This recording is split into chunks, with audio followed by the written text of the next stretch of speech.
حضرت معاویہ خطبے میں فرما رہے تھے کہ میں نے رسول اللہ صلی اللہ علیہ وآلہ وسلم کو یہ فرماتے ہوئے سنا کہ جس شخص کے ساتھ اللہ تعالیٰ بھلائی کا ارادہ کرے اسے دین کی سمجھ عطا فرما دیتا ہے، اور میں تو محض تقسیم کرنے والا ہوں، دینے والا تو اللہ ہی ہے، اور یہ امت ہمیشہ اللہ کے حکم پر قائم رہے گی،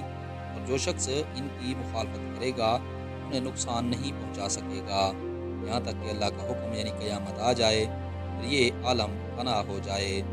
رسول اللہ صلی اللہ علیہ وآلہ وسلم کا ارشاد ہے کہ حسد صرف دو باتوں میں جائز ہے،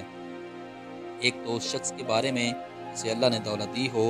اس دولت کو راہ حق میں خرچ کرنے پر بھی قدرت رکھتا ہو، اور ایک اس شخص کے بارے میں جسے اللہ نے حکمت کی دولت سے نوازا ہو اور وہ اس کے ذریعے سے فیصلہ کرتا ہو اور لوگوں کو اس حکمت کی تعلیم دیتا ہو۔ وہ اور حر بن قیس بن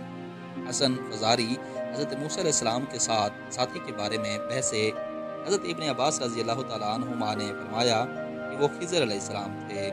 پھر ان کے پاس سے ابی بن کعب گزرے، عبداللہ بن عباس رضی اللہ عنہما نے انہیں بلایا اور کہا کہ میں اور میرے یہ رفیق موسیٰ علیہ السلام کے اس ساتھی کے بارے میں بحثیں کر رہے ہیں جس سے انہوں نے ملاقات چاہی، کیا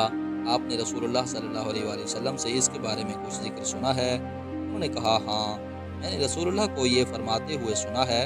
ایک دن حضرت موسیٰ علیہ السلام بنی اسرائیل کی ایک جماعت میں بیٹھے ہوئے تھے، اتنے میں ایک شخص آیا اور اس نے آپ سے پوچھا کیا آپ جانتے ہیں کہ دنیا میں کوئی آپ سے بھی بڑھ کر عالم موجود ہے؟ حضرت موسیٰ علیہ السلام نے فرمایا نہیں۔ اس پر اللہ تعالیٰ نے حضرت موسیٰ علیہ السلام کے پاس وحی بھیجی کہ ہاں، ہمارا بندہ خضر ہے، اس کا علم تم سے زیادہ ہے۔ حضرت موسیٰ علیہ السلام نے اللہ سے دریافت کیا کہ خضر علیہ السلام سے ملنے کی کیا صورت ہے؟ اللہ تعالیٰ نے ایک مچھلی کو ان سے ملاقات کی علامت قرار دیا اور ان سے کہہ دیا کہ جب تم اس مچھلی کو گم کر دو تو واپس لوٹ جاؤ، تب خضر سے تمہاری ملاقات ہوگی۔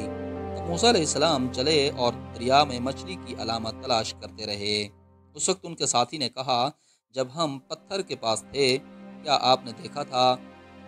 میں اس وقت مچھلی کا کہنا بھول گیا اور شیطان ہی نے مجھے اس کا ذکر بلا دیا۔ موسیٰ علیہ السلام نے کہا اس مقام کی ہمیں تلاش تھی۔ تب وہ اپنے نشانات قدم پر پچھلے پاؤں باتیں کرتے ہوئے لوٹے، وہاں انہوں نے خضر علیہ السلام کو پایا۔ پھر ان کا وہی قصہ ہے جو اللہ نے اپنی کتاب قرآن میں بیان کیا ہے۔ ایک مرتبہ رسول اللہ صلی اللہ علیہ وآلہ وسلم نے مجھے سینے سے لگا لیا اور دعا دیتے ہوئے فرمایا کہ اے اللہ اسے علم، کتاب، قرآن عطا فرمائیو۔